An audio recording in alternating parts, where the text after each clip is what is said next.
오늘 모신 분은 이미향 작가님이세요. 독서가 사교육을 이긴다라는 책을 쓴 두 딸 아이의 엄마이고, 지금은 아이 교육이 입시가 끝났기 때문에 본연의 저로 돌아와서 인생 2막을 즐겁게 시작하고 있는 이미향입니다. 영상을 보시는 분들은 우리 아이는 언제 클까요? 라고 고민하신다면 저희를 보고 위로를 받으시기 바래요. 너무 좋죠? 네. 너무 좋아요. 네. 예. 50대가 인생의 황금기인 것 같습니다. 이렇게 꼭 굳이 나이까지 밝히시면서. 저 보게 되잖아요. 40대는 아닙니다. 네. 근데 사실은 뭐 아이들이 좀 빨리 컸으면 좋겠다 하다가 다 크면 너무 우리가 늙지 않아? 라고 생각했는데 제가 아이들 유치원일 때 놀이터에서 이제 연배가 있으신 분들이 아이를 예뻐하시면서 저는 언제 저렇게 되나 막 이러고 있는데 맞아요. 금방 가네, 금방 가 이러시는 거예요. 네. 설마 20년이 그렇게 빨리 갈까 했는데 정말 걱정하지 않으셔도 시간은 금방 갑니다. 아마 이렇게 얘기해도 어린 친구들의 어머님들은 그래도 아니야 이러실 수도 있어요. 빨리 이게 끝났으면 좋겠다.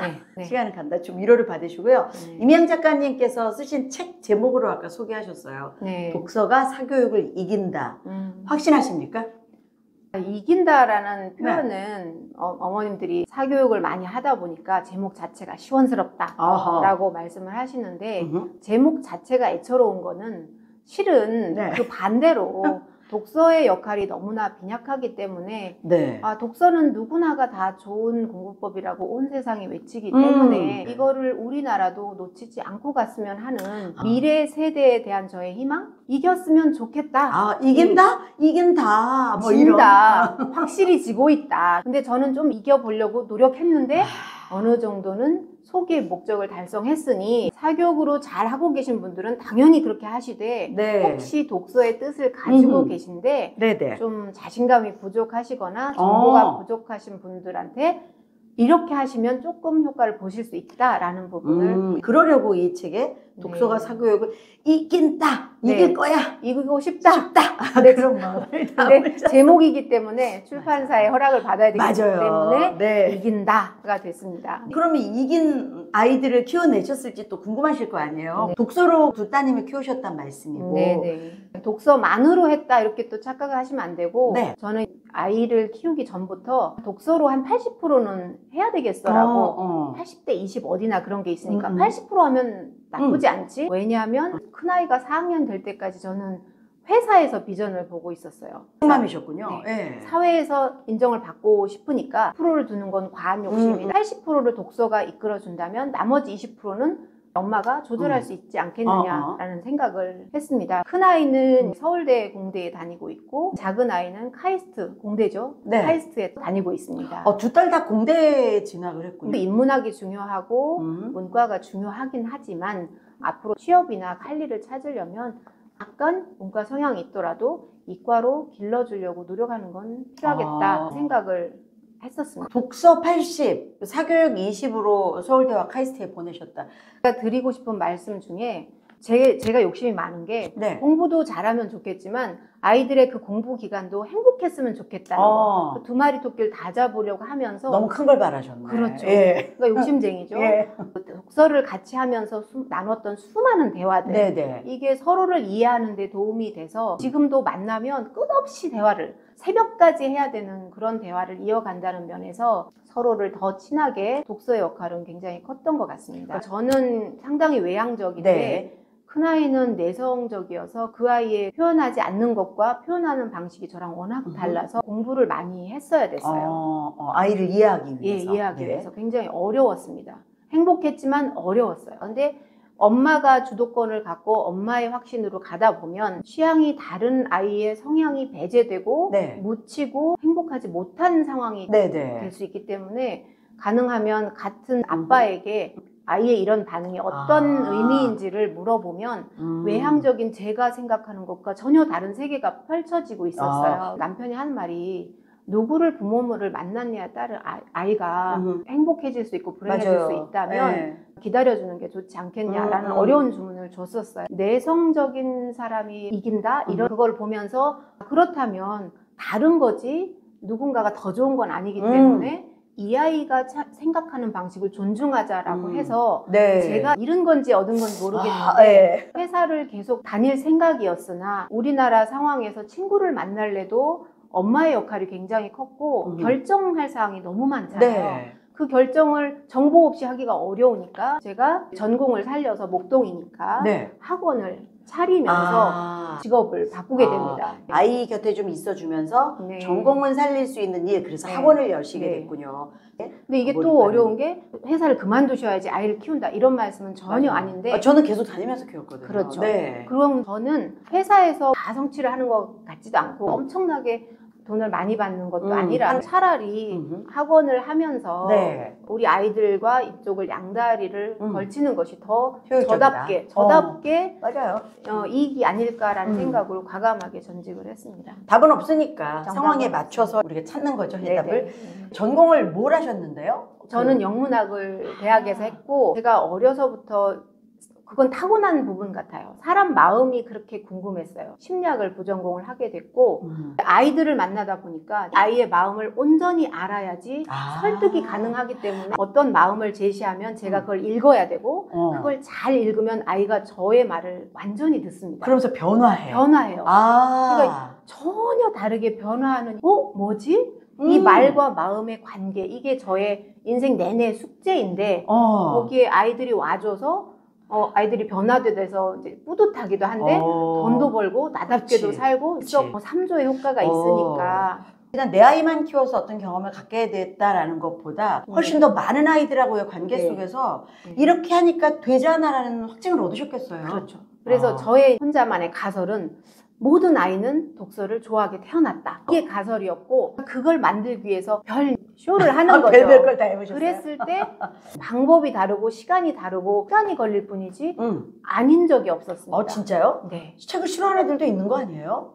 신뢰를 쌓는 데는 오랜 시간이 걸리지만 신뢰를 잃는 데는 단 한순간이 맞아요. 걸리잖아요. 네네. 마찬가지인 것 같아요. 처음에 딱 싫은 거 먼저 나는 단무지가 싫어 마음을 먹으면 평생 안 먹는 것처럼 독서가 싫은 기억을 빨리 했을 수 있다. 책에 대한 거부감의 경험이 빨리 오면 책을 싫어하게 되는 거지 네. 인간은 원래 책을 싫어하게 태어나지는 않았다라는 무시였단 말씀이시죠? 왜 그러냐면 우리가 말하는 지식도서 말고 그러니까 픽셔널, 소설이나 동화를 본다 하면 인간은 생물학적으로 이야기에 꽂힌다 그래요.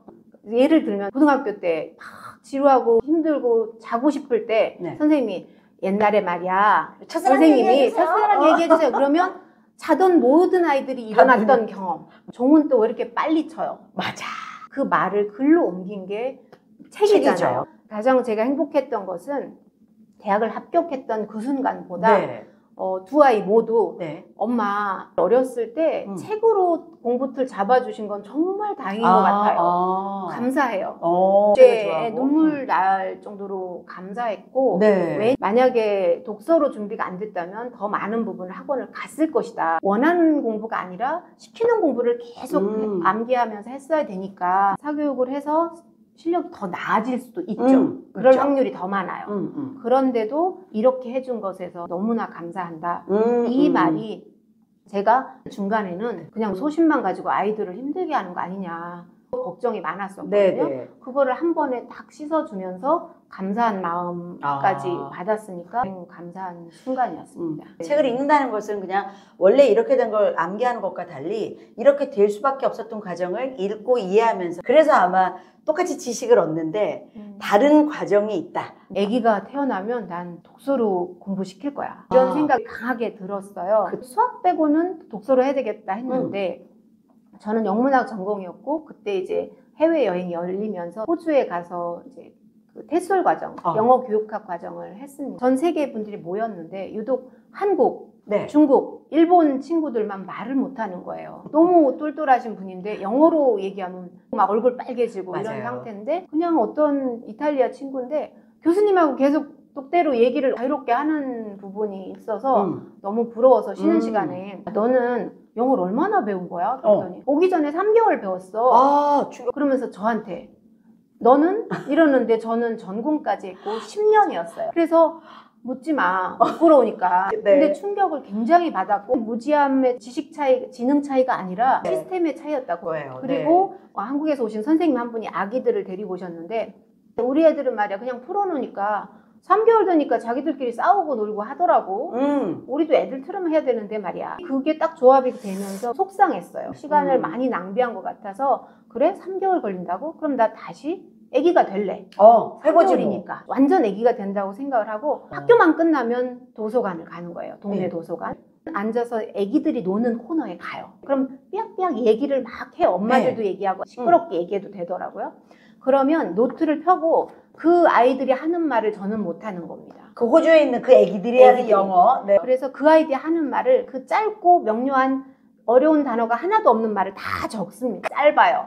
Are you in? Are you for me? 뭐 이런 거 아무것도 어렵지 않은. 근데 그 상황에 딱딱 맞는 그걸 매일 적으면서 이 틀에 들어갈 컨텐츠를 애기처럼 쌓아갔어요. 그림책부터. 이야. 그림책은 하루에 100권 이상 볼 수 있는데 그중에 모르는 단어, 수많은 과일, 수많은 용품의 이름 같은 걸 다 적으면서 그거를 계속 중얼거리면서 다닌 거예요. 근데 공교롭게도 한 3개월에서 6개월 정도 그렇게 매일 하고 있을 무렵 교수님께서 저를 부르시는 거예요. 한국 애들이 주로 말하는 게 늦는데 말이야. 너는 발전이 엄청 빨라서 놀랐다. 비결이 있냐고 하셨어요. 딱 이렇게.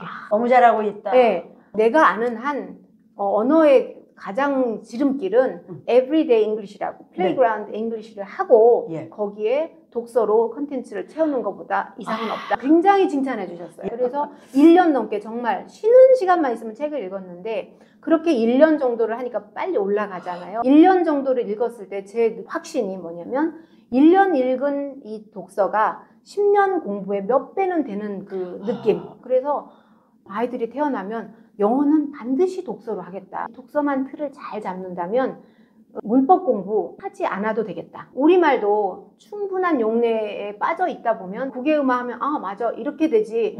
국외음화 그걸 법칙 하지 않잖아요. 그러니까 분사, 동명사 이거에서 애들이 다 무너지거든요. 저희 두 아이들은 문법 용어 하나도 모릅니다.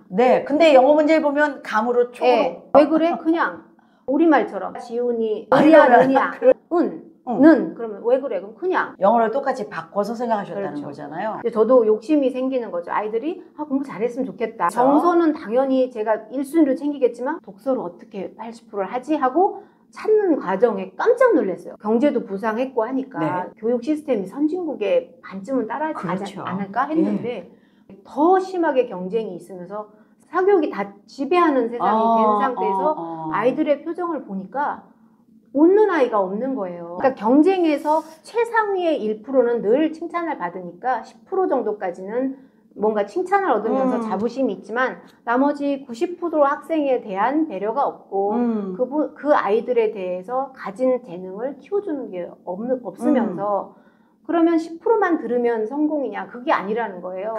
남을 이기면서 승리를 배웠기 때문에 비교하지 않고 나만의 행복을 느끼는 연습이 안 돼 있는 거죠. 그래서 독서를 정말로 재밌는 거로 해서 독서를 선행처럼 해서 공부를 잡아버리라. 그러려면 정보가 필요하잖아요. 사교육은 정보가 많은데 공유할 사람이 없으니까 더 많이 노력해야 되니까 빠삭하게 입시 정보를 알아야 되겠다. 그럼 정보가 있는 목동으로 가야 되겠다. 그래서 목동으로 이사를 가셨어요? 목동 안쪽엔 못 가고 목동 변두리로 적당히 들어는 가고. 그래서 이제 학원도 다니면서 설명회도 듣고 그때부터 목동 엄마가 되어서 준비를 하셨군요. 그렇죠. 그러면서 이쪽에서는 이렇게 하면 나는 얼만큼 준비되어 있는가 이거를 이제 대비하면서 했는데 IMF가 됐을 때 결혼을 했어요. 그러니까 여러 가지 대출도 무섭고 일단 저렴하다는 거는 너무나 도움이 됐고 책을 하나 사놓으면 동생까지 보기 때문에 그리고 또 요즘은 중고시장에 내다팔 저는 아이들 키우면서 노후 준비를 다 했습니다. 자꾸 옆에 아이나 옆에 어머니들이나 학원만 의지하시는데 정통으로 입시 정책을 보신다거나 아니면 실제로 교육부에서 주는 그런 자료를 보면 되거든요. 초등 3학년까지는 별 큰 내용이 없고 학습단원의 목표 이런 거 말씀하시는 거죠? 1학년은 재밌게 취미로 만드는 독서기 때문에 그래야지 다독이 가능하니까 정말로 연기를 하듯이 아이들한테 몸으로 읽어줬거든요. 그때까지는 학교 거를 덜 염두에 두고 엄마가 읽어주는 것이 책인데 책을 읽으면 항상 재밌다. 착각을, 좋은 착각을 주기 위해서 코끼리가 나오면 코끼리 흉내를 내면서 하고 코끼리가 말이지 이렇게. 그럼 아이들은 이 액션과 경음과 그 소리 이거에 기분이 좋기 때문에 엄마를 더 좋아하게 되고 엄마의 사랑을 받는다는 생각을 하게 되고 그래서 엄마가 시키는 건 뭐든지 하리라 이런 게 생깁니다. 그래서 엄마가 책을 딱 들면 아이들이 행복해질 준비를 시작했겠네요. 그러니까 서로 들고 오는 거예요. 읽어달라고. 보통 0에서 3세가 인생의 가장 중요한 시기라고 하잖아요. 사랑을 받고 재미있었으면 충분한 것 같아요. 네. 그래서 이 책이 그런 역할을 하니까 회사 갔다 와서 시간이 없으면 남편이랑 나눴어요. 내가 잘하는 건 아이들이랑 재밌게 노는 거와 난 이걸 할 테니 당신이 어떤 역할을 맡아달라. 남편이 가사 거죠. 서로 잘할 수 있는 걸 도왔네요. 네. 그게 아니면 대충 하는 영역이 많았고 근데 이 영역은 놓치고 싶지 않아서 그걸 너무 즐겁게 하니까 남편이 미안한 거예요. 네. 같이 퇴근을 했는데 자기 전까지 막 오는 몸을 사니까 힘들지 않아? 이러는 거예요. 근데 저는 심리를 중요하게 하니까 나 지금 충전 중인데 나 내일 쓸 에너지를 지금 충전 중이야. 그리고 지금 7살까지 하는 그게 우리가 노후에 다시 꺼냈을 기억인데 당신도 후회하지 않으려면 참여해. 적극적으로. 나이 들면 그때 그 기억으로 살아가는 거야. 네네. 그랬더니 그렇게 볼 수도 있구나. 그렇죠. 이렇게 생각을 하면서 더 적극적으로 내가 뭐 해야 돼? 이런 말을 이제 이끌어나게 되는. 그렇군요. 걸로. 초등 고학년 가서는 사교육이나 학습이 좀 필요한 부분도 있잖아요. 그러니까 사교육에 이제 귀동냥을 해보니 벌써 뭐 중학교 거, 고등학교 거 수학 시기죠. 같은 거 과학까지 하고 있는데 그럴 때가 이제 힘들죠. 조바심이 나니까 그러면 이제 보는 거죠. 수학은 전체 틀을 어떻게 잡았냐면 우리나라 입시는 독서 더하기 수학이다. 수학은 문제를 풀어야지 자기 것이 되고 개념만 안다고 해도 시간 내에 푸는 수학을 저희는 지향하기 때문에 시간 안에 푸는 연습을 해야 되잖아요. 그래서 그 수학은 이제 제가 할 수 있는 한 최대한 늦게까지 할 수 있는 걸 하는데 저도 암기 수학을 했기 때문에 그렇죠. 현실과 관련 있는 수학을 못했기 때문에 수학도 그런 컨셉을 좀 알려주면 좋겠다 해서 큰 서점에 가니까 수학 과학 코너가 별도로 엄청 크게 형성이 돼 있어서 그러면 너희들이 재밌는 걸 골라라 했더니 그런 책들을 제가 같이 읽었는데 이 수학의 세상이 이렇게 재밌는 줄을 그때 처음 안 거예요. 아직도 공식밖에 모르는 수학인데 우리가 그렇게 공부했으니까. 이 아이들은 수학이 일상과 늘상 관련이 있기 때문에 왜 콘 같은 것도 있을 때 어떻게 나눠야지 공정한지를 이게 원뿔이잖아요. 그런 거를 어떻게 나누는지를 막 고민하는 그런 책이 수백 권 수천 권이 있으니까 그거를 무리하지 않게 계속 보게 했더니 아이들은 수학과 과학이 그냥 재밌는 거예요. 그런데 그 책들이 이야기로 만드는 수학 과학이기 때문에 개념이 고등수학, 고등과학 대학 수학 과학까지도 다 있는 영역이 많았어요. 녹여져 있었다. 그러면 보통 우리나라 수학이 개념을 짧게 하고 공식부터 들어가서 많은 문제를 푸는 거기에서 이 아이는 수학 이 단원이 현실에 어디에 쓰인다는 걸 알고 많은 사례를 알기 때문에 학교에서 연습을 조금만 하면 이게 되는 거기 때문에 근데 많이 풀진 않습니다. 단점이에요. 그렇죠. 독서로 하는 아이들은 문제 푸는 걸 싫어하기 때문에 문제량이 작습니다. 그걸 사교육에 도움을 받으셨군요. 그렇죠. 영재고 준비를 했는데 큰아이는 자기 성찰이 좀 내성적이고 늦고 표현 안 되니까 엄마 욕심에 먼저 영재고를 해볼까? 이런 생각 속에서 어정쩡하게 드렸거든요.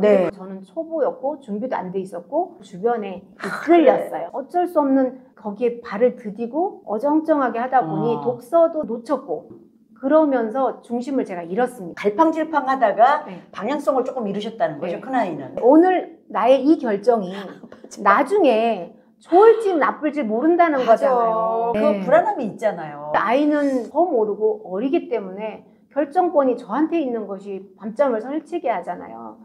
생각이 충분히 결단을 못 내렸을 때 남의 이야기에 쉽게 편승을 하게 됩니다. 학원을 이용하는 게 나쁜 게 아니고 더 빠른 길이었지만 거기서 독서의 길을 잃었었습니다. 어쨌든 우리가 경험이 없었으니까 그래서 영재 학교를 실패를 했네요. 작은 아이는 성공을 하셨어요? 큰 아이 같은 경우는 엄마 주도로 하다 보니까 아이의 의견을 확인할 수가 없었고 그게 우리 교육의 폐해인데 저도 그런 엄마가 됐던 거예요. 확신이 없었기 때문에 일주일 내내 가는 거면 이틀만 가겠습니다 해서 학원에서 저를 좀 안 좋아하셨어요. 그렇지. 그러니까 또 안 됐죠.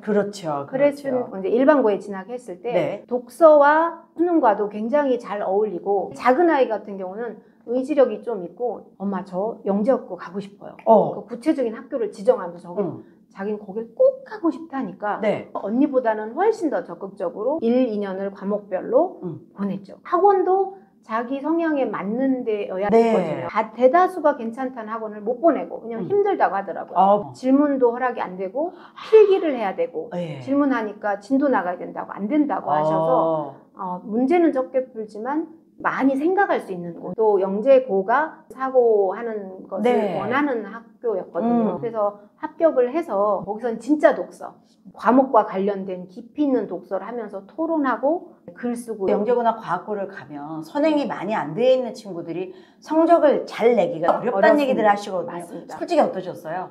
그러니까 아이가 자기 인생이니까 제가 해보겠습니다 해서 놨는데 그런 이야기를 하더라고요. 워낙에 훌륭한 친구들이 많아서 힘들다. 뭐 네. 머리도 좋지만 선행까지 받쳐갖고 온 친구들이 많을걸요. 네. 네. 그래서 저의 고민은 기왕 이렇게 될 거였으면 독서보다는 이쪽을 좀 더 알아서 준비되게 갔어야 되는데 너무 어정쩡하지 않았나라는 후회를 했습니다. 엄마가 좀 더 알았으면 좀 더 준비되게 갔을 걸 미안하다 말을 하니까 저는 과정이 너무 좋았고 저만의 어떤 게 있겠죠. 견뎌냈습니다. 그러니까 이 견뎌냈다. 저는 이 네. 말씀이 뭔지는 알 것 같아요. 네. 특목고에서 어느 정도 기본적인 머리가 좋고 자기 주도적인 성향이 강한 친구들이 모여요. 거기에 선행도 자이든 타이든 그것까지 해서 온 친구들이 분명히 있어요. 그럼 실질적으로 되게 힘들거든요. 네. 그러니까 견디는 것도 자긍정감이 뛰어난 친구니까 가능했겠어요. 그렇죠. 저는 그랬어요.